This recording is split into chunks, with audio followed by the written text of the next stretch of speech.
That's great. So, guys, if you're watching, let us know where you're watching from, and also ask your questions. Ask your entrepreneurship questions, your social media questions. We are here to answer it to the best of our abilities.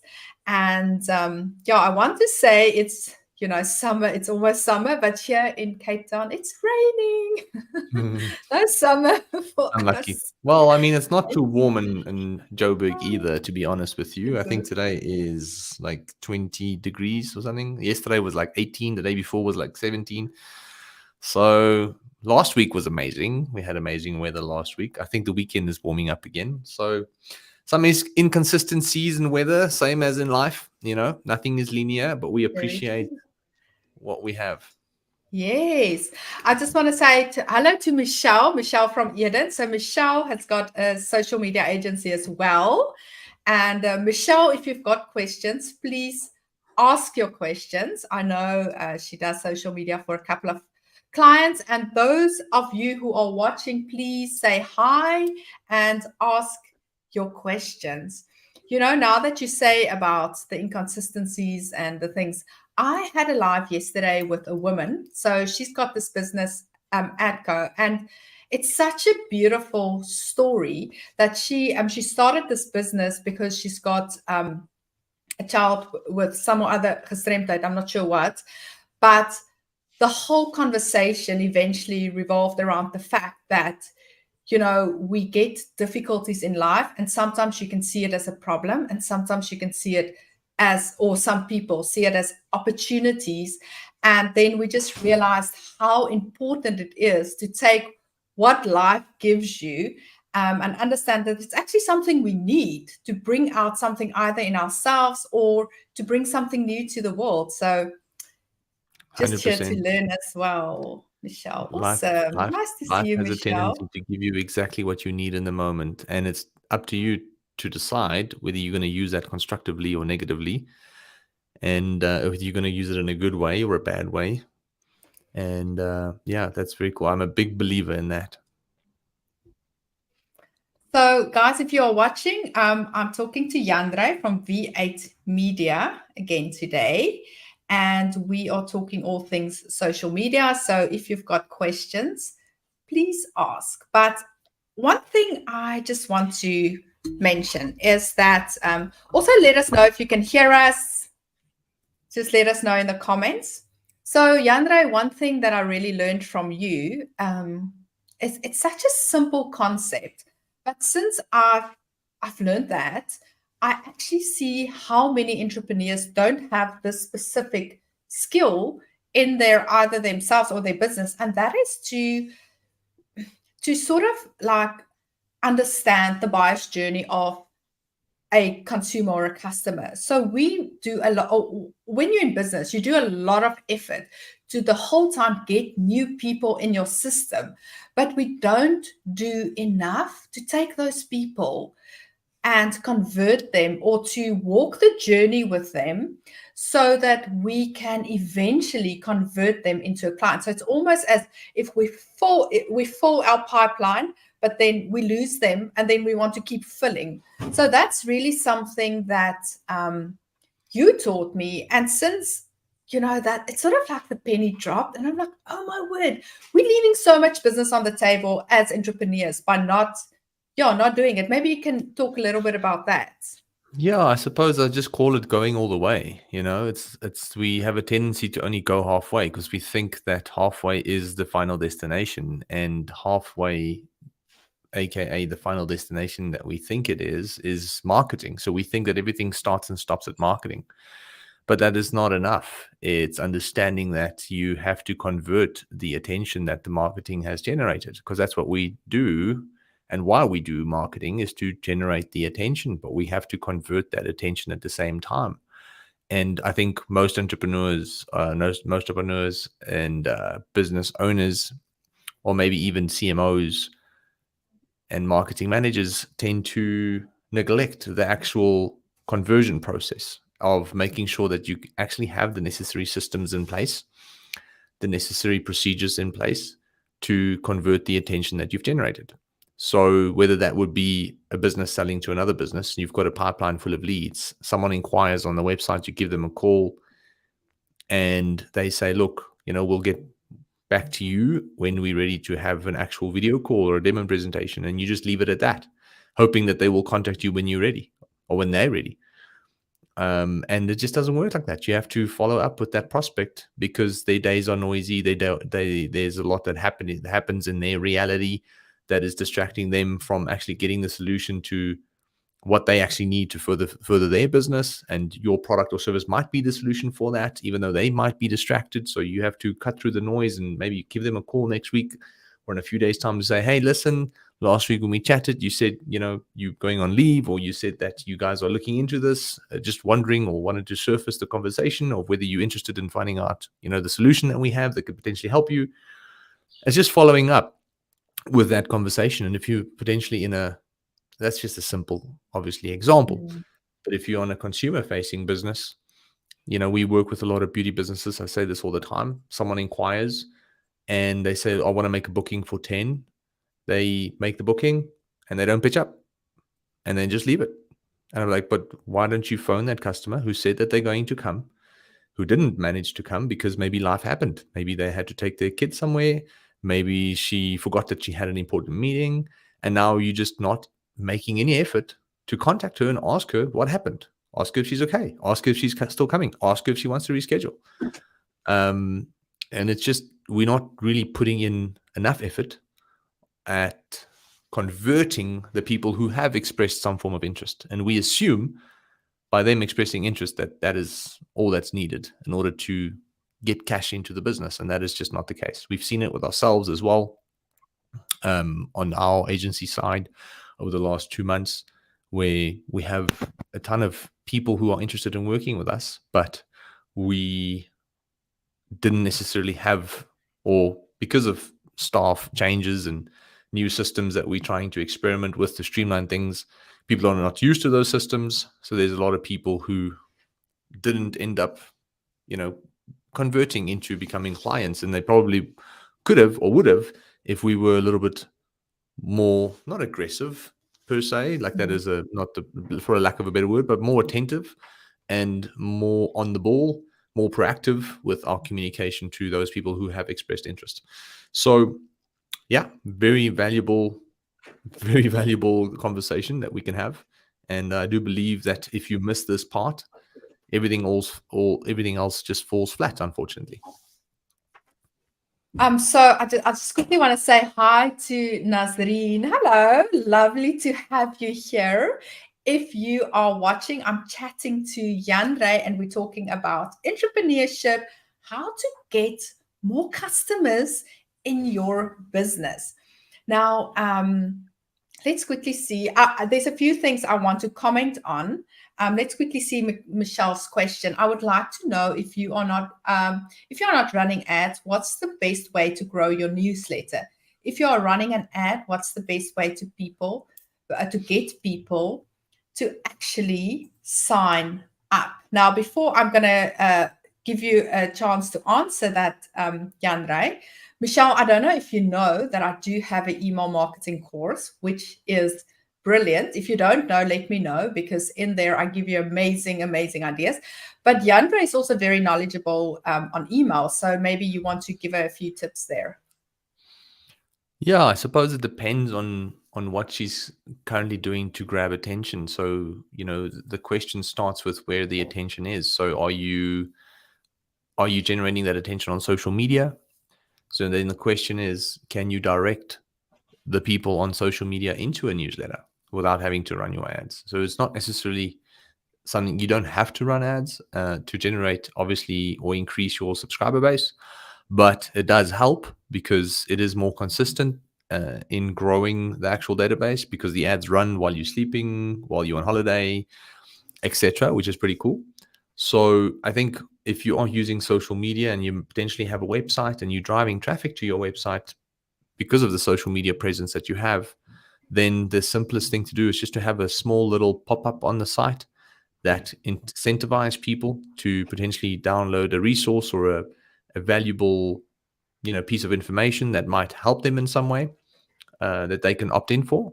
So that's just a very simple way to do that, is to have something pop up and say, hey, listen, you here for X, obviously. That's why you're visiting the site.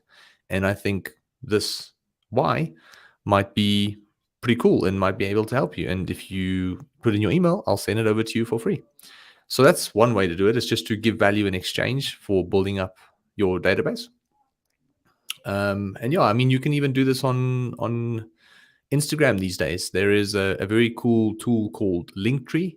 I don't know if I think Magriet, you are very aware of it. So Linktree allows you for someone to click on your bio link in Instagram, and then it opens up like a small little menu, we call it like almost like a hamburger menu, kind of like, where all the options are just underneath each other. And one of those options you can have, so, join our VIP newsletter list or whatever you want to call it. And then when they click it, it opens a little gap for them to put their email in, and that goes straight into, you can sync it with MailChimp or your email service provider in order to do that. So that's quite a nice thing. If you've got a nice Instagram following and people are, engaging with your profile, the Linktree option is pretty cool. I think I collect about, 1 or 2 emails a day from that specifically. Just organically. Yeah, just organically, like people coming to the profile, clicking on the link and go, hey, I want tips from Jandre, and then let me opt in for the emails. And then people coming to the site, obviously, as I discussed as well. But yeah, those are probably the 2 things that come to my mind if you're not going to run ads. Magriet, I don't know if you've got... I think what you just said there is actually crucial. You said, oh, yes, I want tips from Jandre. So for me, I am a big fan of email, but it's almost as if we have to change the way we view email, because how we used to think email work is, subscribe to my website, whereas people are doing us a favor to subscribe, and that is out. So what we want to do is exactly what you said. You're not telling someone, oh, subscribe to my website. You're actually giving them a reason, because we have to understand that someone's name and email address and contact number, it's valuable to them. So you have to give them a reason that's more valuable, so that they feel, okay, I can actually provide my email address. And getting, for instance, what you say, those tips, it doesn't sound like you're going to get spammed. So first of all, I'm not very fond of the word subscribe, because subscribe in my mind says it's going to be just promotional material. So how I view email, and I know this is what you do as well with your tips, is it is a platform just like social media, where it's just another channel where you can actually serve your audience and give them a reason to open the email, because they know there's going to be value in it. And when people start consuming your content, they actually move closer to becoming a client. So I think it's also about understanding that you need to give people a reason to sign up. Now, sometimes this means you have to get out of your brain of, we are very much like, this is our business, we want people to buy. Now we have to get on the other side. How can we actually become the consumer? What is it that we would like to get on email? Because no one likes to get, spam. So what I teach my students is, so they have this free guide of a sort, and this has to give the person a reason. So one of my students, Annette, I don't think she's here today, she made a free guide. She's an artist. So she said, you know what, here's a guide on how to choose the right size paintbrush. Now, I'm not an artist, so I didn't even know that was a problem. But if you are in art, maybe figuring out what brush size to use is an issue. And then from there, they get 5, they set up 5 automated emails, and these emails goes out once a week, and it's really just an email about telling a little bit more about your backstory and then giving tips. And she told me that on the second email that she sent, where she gave a lot of tips, people replied and they responded. So the thing is to understand that email is also about giving people what they want, so that they can start consume, so that you eventually can sell something to them. Because if we just go selling the whole time, people not interested. But if they first get a little bit of value, and then we can say, so email 5 normally in our case would be a sales email, but before that would be value. And obviously you get people that fall off, but there are people that prefer to consume your content through email than on social media. Yeah, there was a So stat that actually showed, sorry to interrupt you, but I think this is extremely valuable. There was a stat that showed the average person consumes roughly around 2 to 4 hours worth of content of a brand before they become a customer. that's so So I interesting. can't remember the exact number. I might be, don't hold me to this, but it was like 3 or 4 hours worth of content. It was in that range. It might be more now. This was, I think, about 2, 3 years ago. And they said the average consumer consumes about 2 to 3 hours worth of information or content before they actually decide to make a purchase. Now, obviously, this is industry dependent, and especially for coaches, consultants, and service businesses.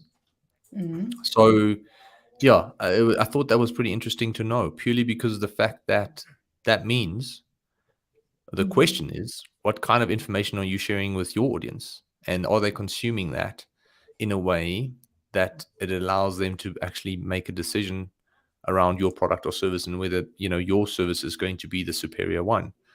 And that's where value comes in, because that builds trust. And with that trust comes, hopefully, a decision. And that decision would then tend to lean in your favor as opposed to a competitor. Yes, I always think about it as you get traffic, leads, and customers. So we have to think of what was the customer just before they became a customer? What steps did they have to take? So when I look at free value or free content, it always has to be something that moves them closer, or either take traffic and let a certain amount of that traffic move closer to becoming a lead, so that that lead fits my typical customer profile. And then from there, the kind of content you want to put out has to give them that information, just like you say, to move closer to becoming a customer. So when you do drop the sale, then they are ready for that. Yeah, 100%. I think someone asked, I think it was Nicolette, that said, "Hi from Pretoria. Is MailChimp a good marketing service to grow your business?" So, Nicolette, I think the question is not whether MailChimp is a good marketing service per se, because there's a lot of really good email service providers out there.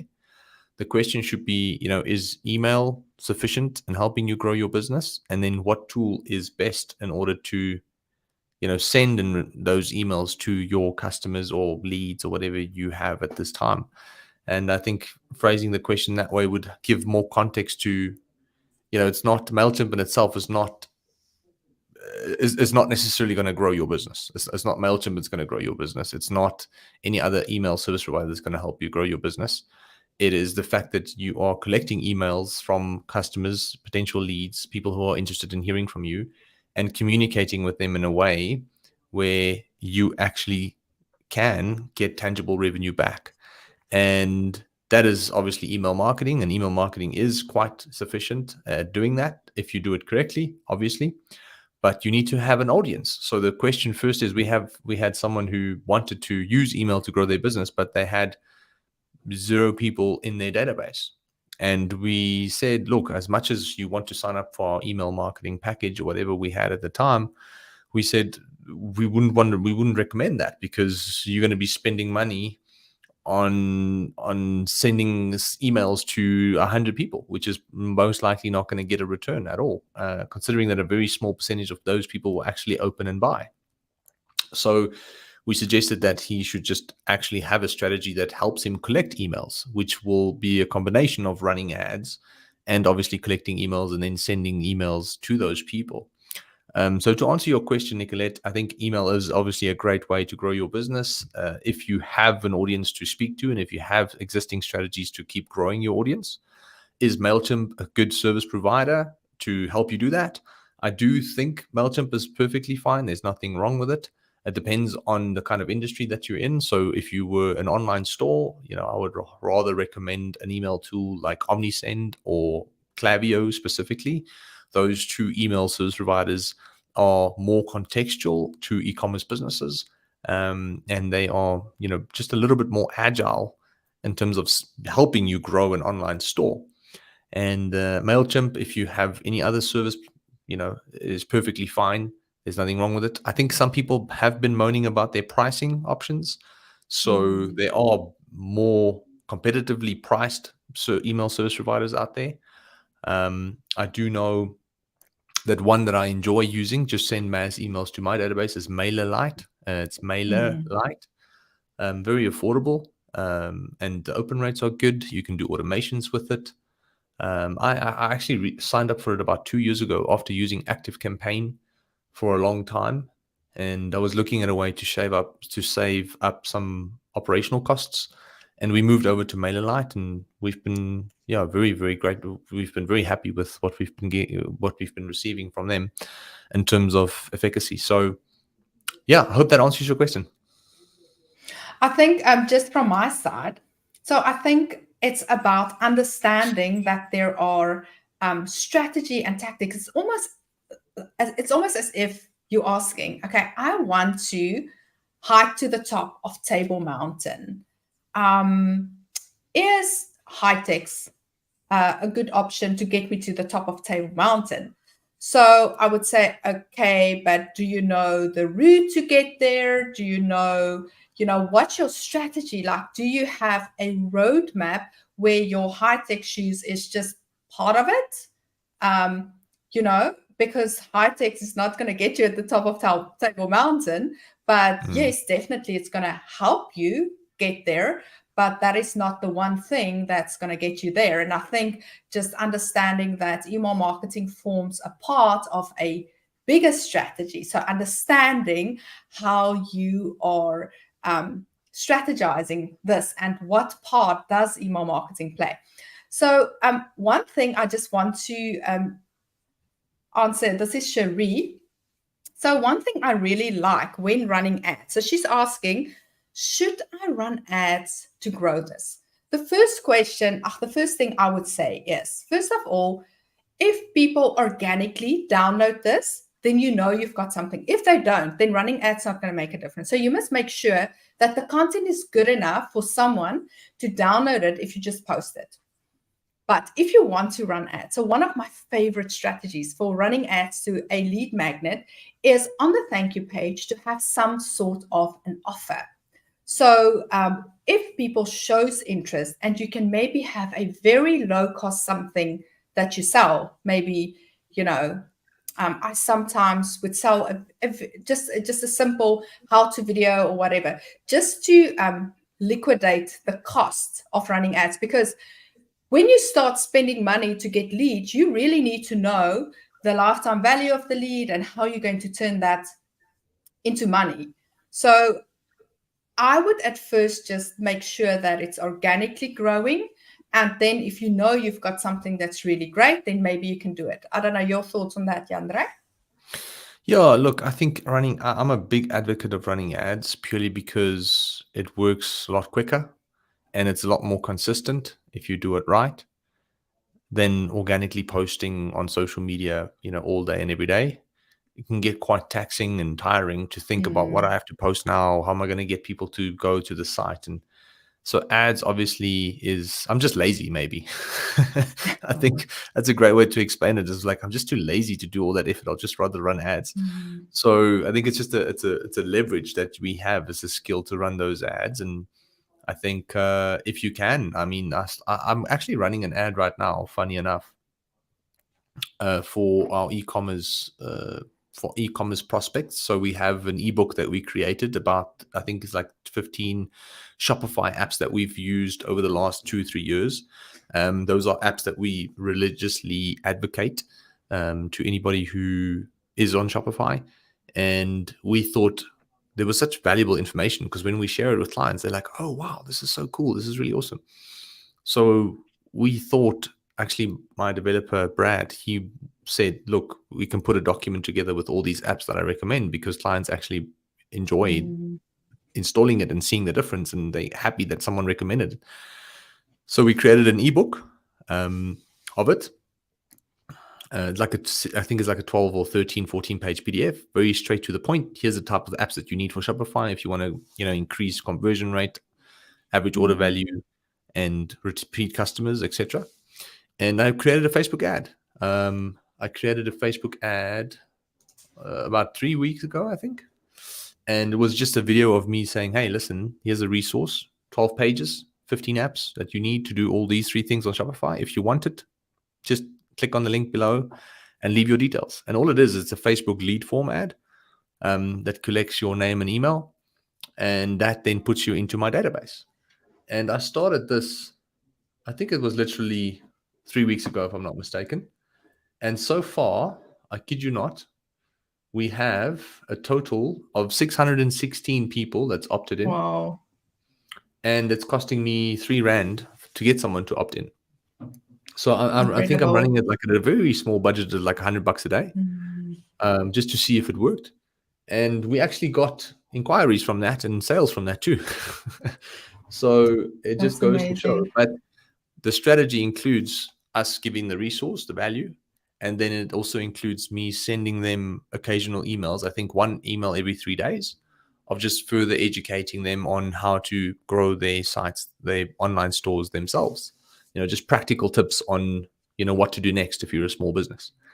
And that seems to be working very, very well. So I highly recommend ads, but I think a simple strategy, if you don't have a beautiful site, or it's not a landing, if you don't have the technical skills to build a landing page where you have someone to opt in, just run a lead form ad on Facebook. It's so simple to do. And you just use Zapier to link it to your email database, and then maybe have some email automations in place that can continue communicating with that customer or prospect, obviously, over a course of a month. So 1 or 2 emails a week that gets sent to them automatically. It's not emails you have to write. You don't have to wake up at 5 a.m. and go, what email am I going to send today? It's all pre-planned, and that helps you work a little bit smarter as opposed to a lot harder. So Cherie, she's got an amazing business. You will sort of like light up when you see it. When Gilbert saw it, he was like, this is the e-commerce store that we can scale. I can see how we can scale it. So she's got an amazing business. And she is on Shopify. So Cherie, that would be a very good guide for you. She started running ads and started getting sales, and they're now selling in the USA as well. I haven't seen you for the last 2-3 weeks. So I don't know how it's going.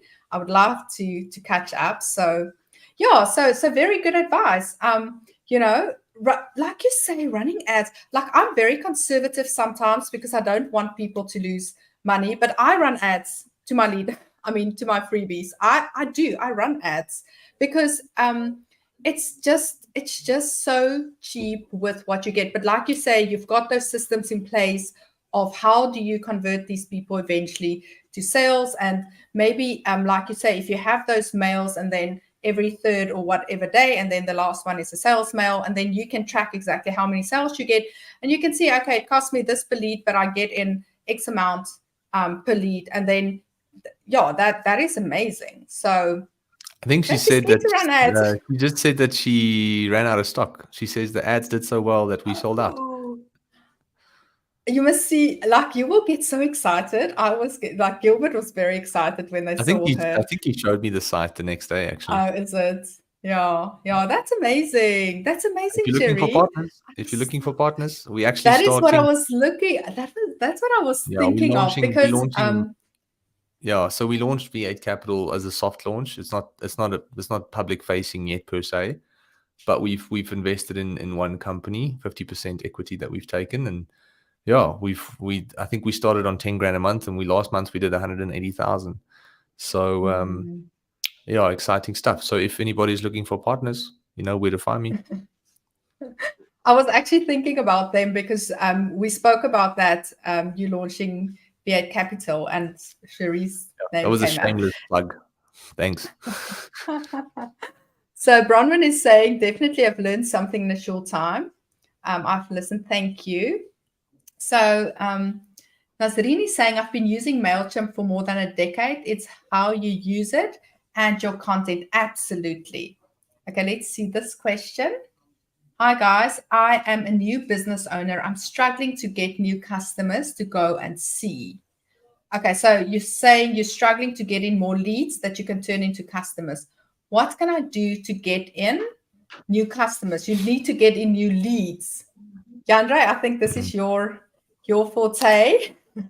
Yeah, man. Like, actually, a funny story. So I had a message from a new sales guy that we kind of like partnered with. It's a friend that, well, it's an acquaintance that became a friend, and he, for experience, wanted to start helping us with sales calls because there's a lot that you learn speaking to people about business, obviously.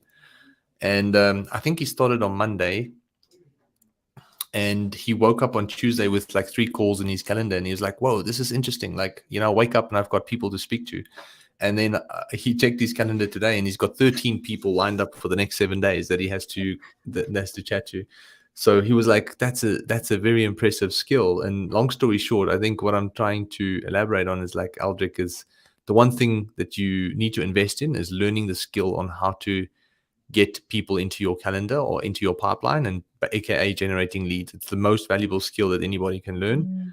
And obviously it is something that you can outsource, but I highly recommend you try it yourself as well, because then you will know when you get taken for a ride, should you outsource it at some point. But I think it's understanding that, I don't know what you're doing to generate leads. I don't know if you're selling to other businesses or to consumers, because there's 2 types of, obviously, leads. You get B2B leads, where you're selling straight to a business, and that strategy will look a little bit different than a strategy that would be, consumer facing.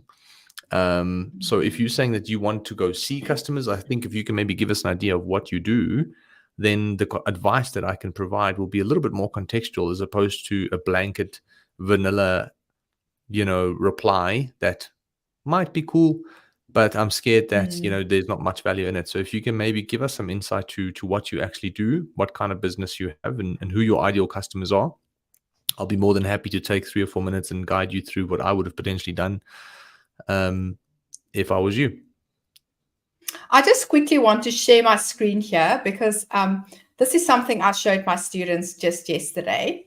So because I actually do work with a lot of people just starting out. Now, there are basically 4 ways of getting new leads in your business if you are just starting out. And so many people just want to rely on social media. And unfortunately, in the beginning, if you've got 0 customers, you can't just rely on social media.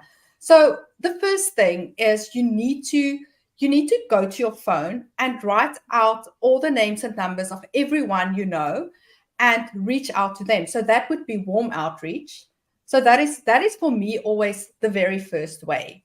Then obviously you've got your free content and paid ads. That's the longest strategy. And then you've got cold outreach. I know you guys do that a lot as well. But for me, if you are just starting out, you have to go and look at your low hanging fruit. Who are the people that's in your system already, that already know you? And then you turn some of them into customers, because that way you are building up your confidence. It's also it's much harder to turn a person that's never heard of you before into a customer than someone that knows you. Also, if you don't have any customers, maybe start helping someone for free to get a review, and then from there use that review to get new people. But also getting leads. Okay, but that I'm going to leave over to Jandre. I just wanted to add that very first step, because we don't know exactly where you are. But if you are really in the beginning of your business, I would literally go out and talk to every single person I know and maybe ask them, do you know of someone that would be interested? And I know in the beginning we don't want to do this because it feels like icky, but that is what business is about, Yeah. And people are more helpful than what you know. If you say, look, I'm starting out this new business, this is what we do. Don't you maybe know of someone, So that would be my advice if you don't have any customers. Yeah, it's simple, but yet we complicate it for ourselves, because we're always looking for the new thing, the new silver bullet that's going to help us generate clients and leads on demand. by the push of a button, and it doesn't always work like that, unfortunately. But I think Aldrich said that he's selling blinds indoors and outdoors. I don't know if that's to other businesses or to consumers, but if it's to consumers, then Google Ads is a great place to start. If you want to get the best bang for buck, purely because of the fact that people will be searching for those solutions. We actually at a point in our lives where we're refurnishing our house and we're looking at what we like and what we don't like anymore. And one of those things are actually our blinds. Unfortunately, we already have someone, that's going to install that for us, Aldrich. So if I met you earlier, we probably could have had a conversation. But the reality is that we just Googled for people in our area who are currently doing the service and offering the solution, number one. And then we looked at the website to see what kind of solutions they've implemented and how successful, it was, and whether clients were happy. And we looked at some reviews, and then we phoned people. So that's something that we've done. So Google Ads is not a bad place to start, because you are showing your service to people who are searching for that solution right now, which is really cool. I think if you don't have the advertising budget, what you can potentially do is leverage off of interior designers. So I would potentially start a cold outreach strategy of connecting with as many interior designers in your area as you can. So you can go try and find their emails or Google their websites and then try and connect with them, phone them, WhatsApp them, email them, and just say that, look, you are busy with this business and you've small and you attentive and you passionate and you hardworking, whatever it is. And people like working with boutique businesses and small businesses because those people are passionate and they're always there to assist, and you're speaking to the owner directly. So you have a massive advantage. So I think if you had to reach out to interior designers and maybe book a coffee or just a quick Zoom chat or whatever it is, and explain to them, that you're hungry and that you're keen to work and that you can make it valuable for them, maybe offer a kickback of some sorts, for referrals of in any way, that will be a good place to start. And that's very, economic essentially in terms of costs. It's just going to take time. If you don't want to do that, and if you don't have the time, then Google Ads is another solution of you just running Google Ads and hoping that you've got a nice website or a landing page that can convert those people into leads, and then you have to phone them and send them and have scheduled calls or visits or whatever it is. Yeah, I hope that helps. I think that's brilliant advice, especially, looking at who are the people that already, like you say, the interior decorators, they already work with people that want blinds. I think the problem might not be, I can be wrong, but maybe it's not that you're not getting enough people to talk to. Maybe what happens a lot of the times with entrepreneurs, and I know because I'm one, is you maybe get a no, and then you get another no, and then you get another no. And then you are so deep down in the dumps that you can't even think. Because if you can just be very, detach yourself from that and see, but wow, if I can call 10 people a day, or maybe 20 or 30 or 50 people, and even if 49 says no, what you learn through the getting no is why people don't want it. Maybe there's something wrong with the offer. You actually fix that, and then you do get that client. So I think also, just not giving up and just not feeling like, not getting overwhelmed, because a lot of the times it's not that the clients aren't there, it's not that the business aren't there, it's that we as entrepreneurs get in our own head and we can't get out. So get out of your head and do what Jandre said, go and find at least 10 interior decorators in your industry, schedule a call with them, go and meet them in person. Tell them, if they say, let's follow them up after 2 weeks. Ask them, can I follow you up after 2 weeks? After 2 weeks, oh, you said, I can follow you up. And that way you will slowly but surely getting those yeses in. And that will also help with the confidence. But in the beginning, it's very difficult. You contact someone, they're like, no, I'm not interested. I already have people that I use. And then you feel so discouraged. And sometimes that could be the biggest problem. So No, I mean, Yolanda what is you can, saying, I mean, if you get that exact reply, just to touch on your answer there, if someone says, "Hey, sorry, we're already using people, or we have people that we use," my question would be, "Okay, what do you love about using them?"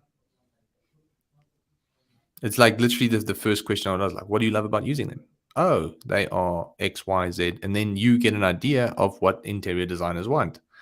And there's going to be someone who potentially don't have that value in the people that they're using. So there's the next conversation. They're going to, oh, but we already have people that we work with, and you're going to be like, are these people offering you X, Y, Z? And they're going to be like, oh no, not really, actually.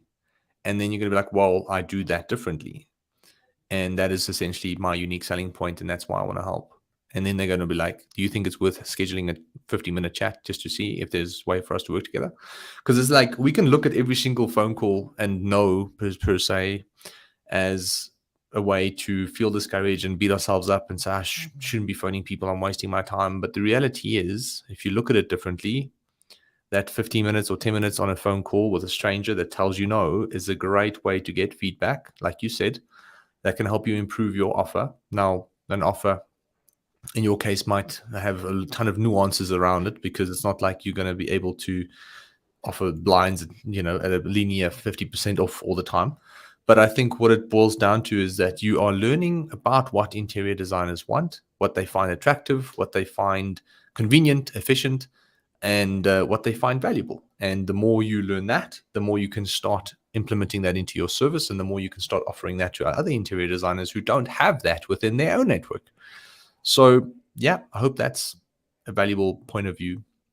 very, very valuable. And I think what could also happen, because they would just say, no, we already using people because they're busy and they don't want to talk now. But when you ask them, so what is it that you like about these people?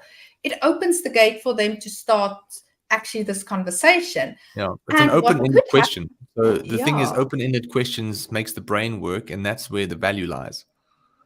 yes. And then what could happen is they could say, yeah, we've been working them with them for years because they're really always on time. But you know what, lately, actually, now that I think about it, sometimes just them thinking about what do I like, they might tell you, or they might think, but do I really like this? Or have they been offering me that service that I started with?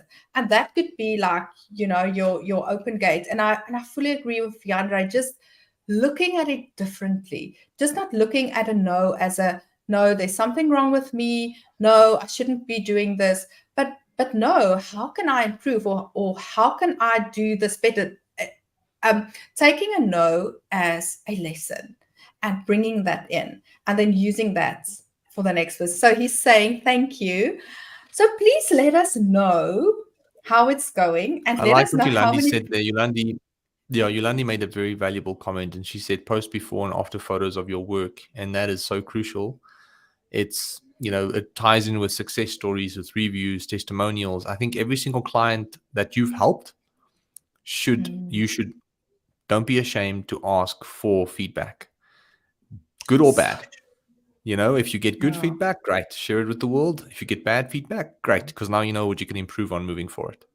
So I think post before and after photos, if you can, share that with the interior designers, those people in your network as well. And you have like a little file, little keynote should you put all of the stuff together, which you can quickly run them through on a 10-minute Zoom call. I wouldn't actually go and try and see these people in person, to be honest with you. I would try and schedule a Zoom call, show them, and if they like it, then go and have a coffee with them. That might be a more efficient way to spend your time as well. But then have a little pitch deck together with all the unique selling points. You can say, out of 10 jobs, we've never been late. Out of, or 20 jobs, we've never been late, or we've only been delayed if it was a delay on someone else's side. You figure out what these people value, and you make sure that you articulate that within the 10-15 minutes that you have them on a chat. And if you can visually present that as well, then things will start to change, because people make decisions based on the thoughts that happen in their mind. So if you can, persuade those thoughts, and that comes where visuals come in, because a picture tells 1,000 words.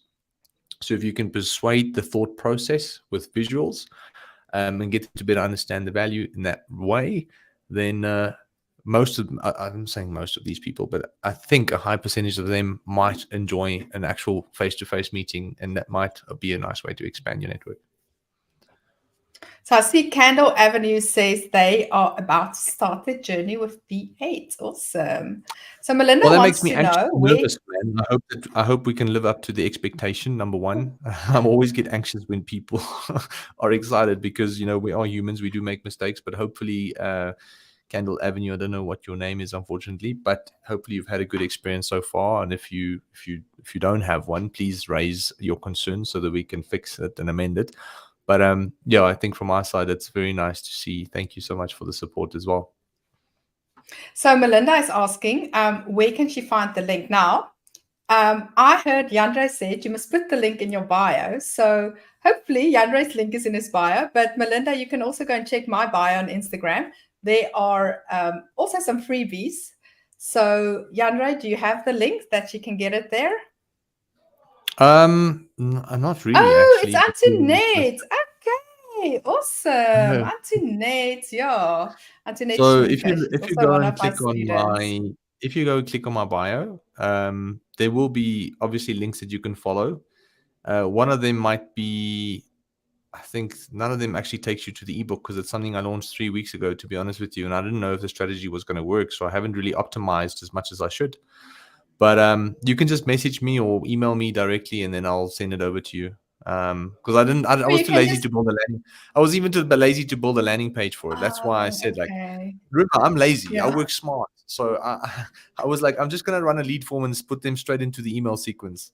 I didn't spend time on building a funnel or anything else like that. So there's no link per se. But if you wanted, there is a link to the PDF. I just don't know what it is. It's a very complex link that I can send to you when you're ready. So if you can reach out to me, and I'll send it to you. Okay, awesome. Okay, great. Yeah, I think this is such a valuable and insightful lesson. We started off by the fact that we chase a lot of traffic, but then we don't actually finish, or we don't complete. My dad always talks about completing the circle, like you do something, but you don't complete the circle. And I think the conversation really went in such a valuable way, in ways you can complete the circle and how important that is. So I hope everyone is feeling super inspired. We are moving into the, shall we say, buyer season. You said the other time consumers are getting ready in their heads to spend money. So we need to be ready there, to get that and give them what they want. Maybe you want to, I can't find your social links on your YouTube. Okay. You know what? It's in my Instagram. So go to my Instagram, you'll see it there. Oh, okay.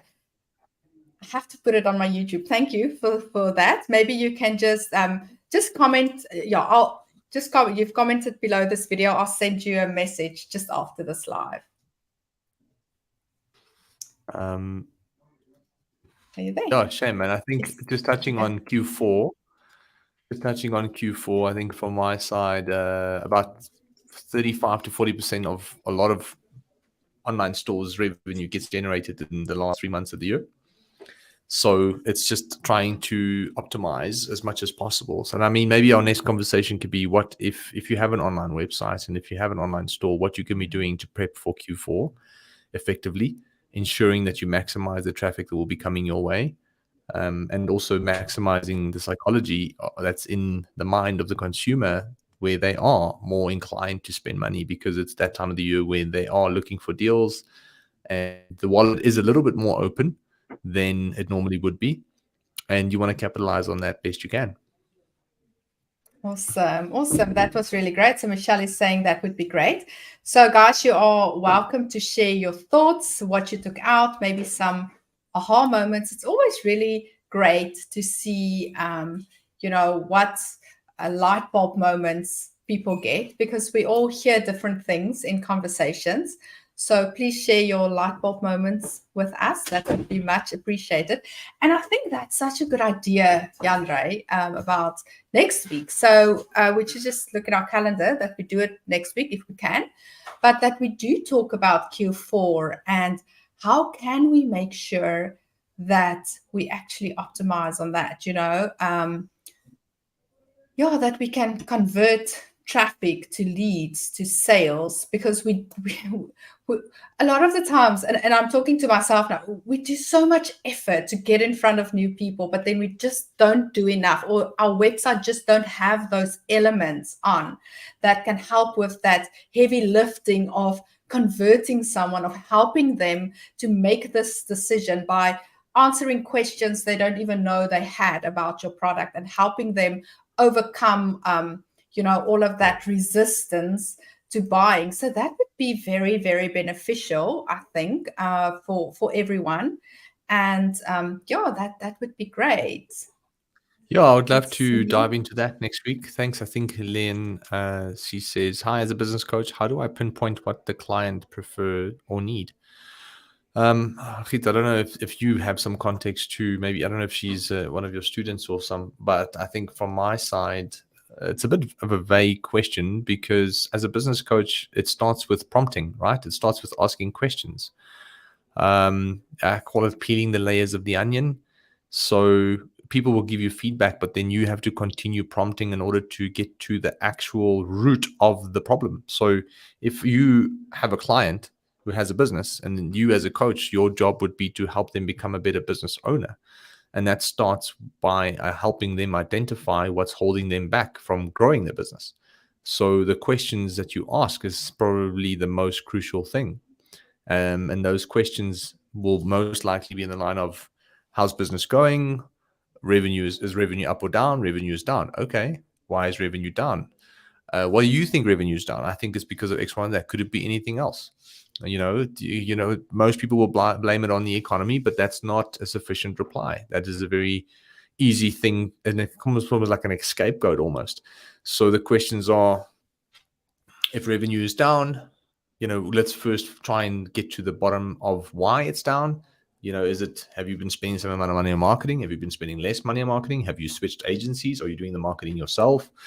Have you hired any new staff? Have you lost staff? Like, you'll continue asking all these questions up until you can paint a picture for yourself of what the root of the problem would be. And then it's re-engineering the process on how to solve those problems and essentially, improve what needs to be improved. So I think, how do I pinpoint what my clients prefer or need? You ask as many questions as possible, and you continue peeling the layers. And the easiest way to peel the layer is to ask why. So, for example, if I remember, as a personal trainer, someone would come to me, and the surrounding layer of the onion, that first layer of the onion would be, I want to lose weight. Okay, why? Well, because I want to fit into my clothes. Okay, why? Well, I don't feel comfortable at the moment. Okay, that's interesting. Tell me why. Well, I used to be a lot skinnier. Okay, interesting. So are you saying that you are uncomfortable in your own skin and you want to feel better about yourself? That's what I'm hearing you say. Like, you want to lose weight not because you want to lose weight, but mainly because you want because you want to feel better about yourself. Yes. Okay. First of all, but let's unpack why, you might feel this way. What has gotten you to this point? Because if you want to feel better about yourself, it means that you are not feeling good about yourself right now.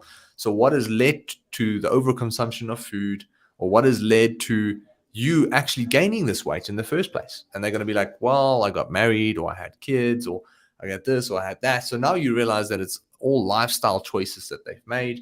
And you start to understand. The more questions you ask, obviously, you can see where I'm going with this, the more you're going to be able to understand their personality, the more you're going to be able to understand their life situation.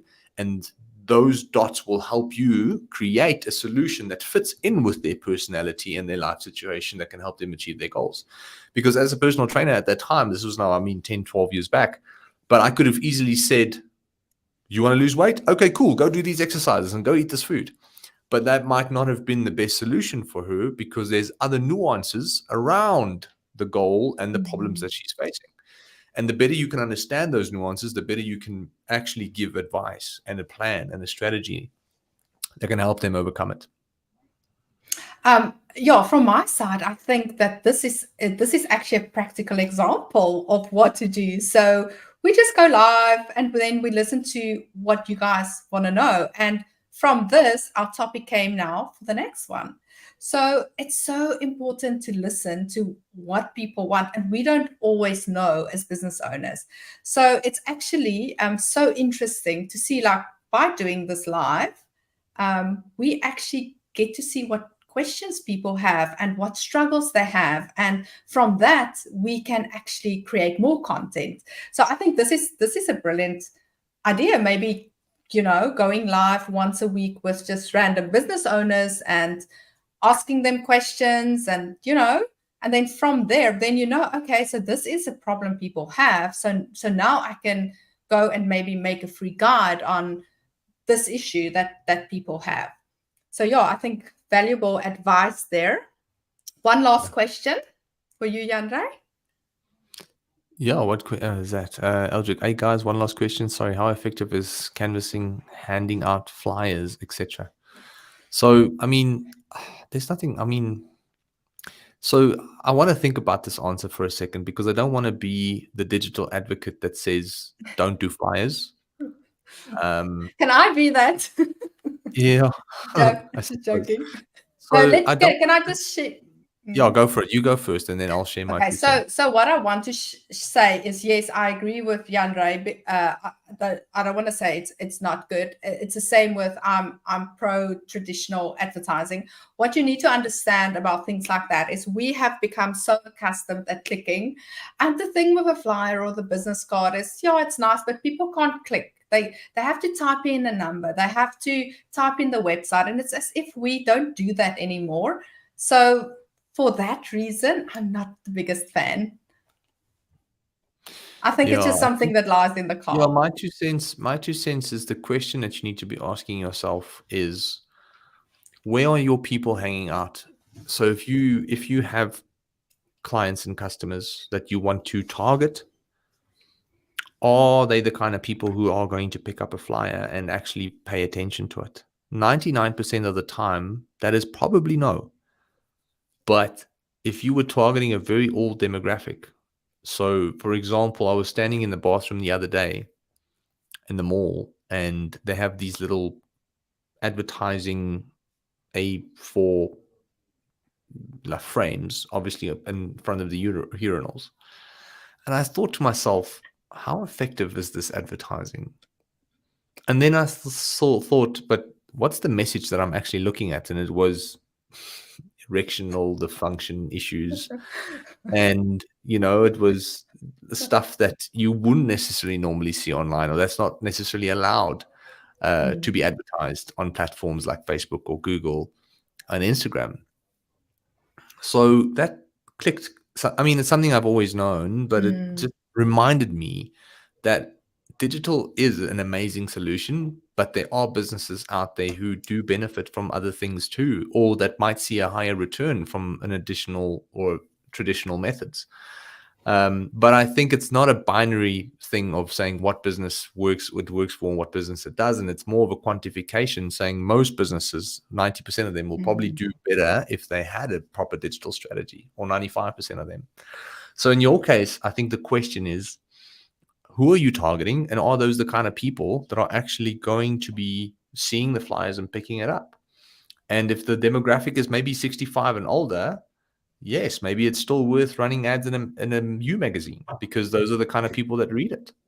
If you're trying to target the older demographic, they're not on Facebook as much as the 35 to 40-year-olds. And if you want to target the younger generation, then it's more Instagram and TikTok kind of vibe. So it's really understanding that it starts with understanding your audience. And in your case, if you're targeting, for example, interior designers, it depends on where you're based, but I don't believe that flyers are going to be the best solution. I think the best solution is going direct to them by Googling all their websites and going interior designers near me. And you're going to find 3 or 4 or 5 pages on Google. and you're going to click on every single website. You're going to get numbers. You're going to write it down. You're going to start phoning those people. There are software tools that can help you, do that automatically. Like D7 Lead Finder is an amazing one that will give you the website link and the actual email of that individual and the contact number. So it's not 100% accurate, but it is something that can speed up a ton of time. So you can say, I want to scrape the information of interior designers in Gauteng. It's going to give you a list of those people, and you can then start phoning them one by one, and you can make 50 calls a day. It doesn't take that long as you think it does, actually, to be honest. And you're going to start setting up Zoom calls with them and try and get them to better understand how your service is unique and why it's worth giving you a shot. And that's most likely what I would do. I don't think flyers is going to be the solution, but again, flyers are quite cheap. They're like $1,000 for like 5,000 or 10,000 flyers. So it's almost like there's no harm in doing it. It's not, you're only losing $1,000, which is not that bad. So you can always give it a go if you want to, and then see for yourself if it works or not. But I think we're all inclined to focus on the digital end of things. So my thoughts on this, and if you are anything like the general entrepreneur, you are thinking of flyers just because it's easier and it's going to consume time, because now you're going to look at the layout and the text and what should I say. So it's going to consume time, so that this is, I'm not saying it's you, but this is normally what we do as entrepreneurs. So we want to do other things that doesn't directly bring in customers. So if you were to say, okay, it's going to cost me like R1,000, but it's probably going to consume like 2 or 3 days, chatting, like what pictures, what to put on. Whereas if you could put that time into literally picking up the phone, talking to people, which is the harder thing to do, but I can 100% assure you you're going to get better results in doing the thing you need to do. At the moment, you need to only spend effort on getting clients. So everything you do, it has to be the best possible way of spending your time to get in a new client, even if it feels a little bit harder. So maybe the idea of contacting people you don't know is a little bit scary. I promise you that is what's going to bring in results. And then, do the flyers, but just remember not to do it because you are procrastinating on what you should actually be doing. So if it's only going to cost you like R1,000 and you're not going to like over analyze the text or the images and not going to spend time on it, go for it. But make sure that you do what you need to do. What Jandre said is get those 10, 20, 30 numbers, call the people, set up Zoom calls with them. That is how you're going to get new business, in my opinion. Yeah, 100%. I think, thanks for your time today, Magriet. And really appreciate the chats. Next week, hopefully we can talk about how to get ready for Q4. Yes. Hope everybody enjoyed it. Thank you for your time, and we'll see you next time. Thanks so much. It was lovely chatting to all of you. I see here you can always, Anna-Marie, you can always watch the replay. So hope there's a replay. So this is live, but it's also it's going to be the replay. So you can just watch it from the beginning again. Thanks so much for everyone who joined. It was lovely. And how inspiring. It was great. Thanks so much, Jandre. Pleasure, man. All the best. Thanks, Magriet. Awesome. Bye, guys. Bye.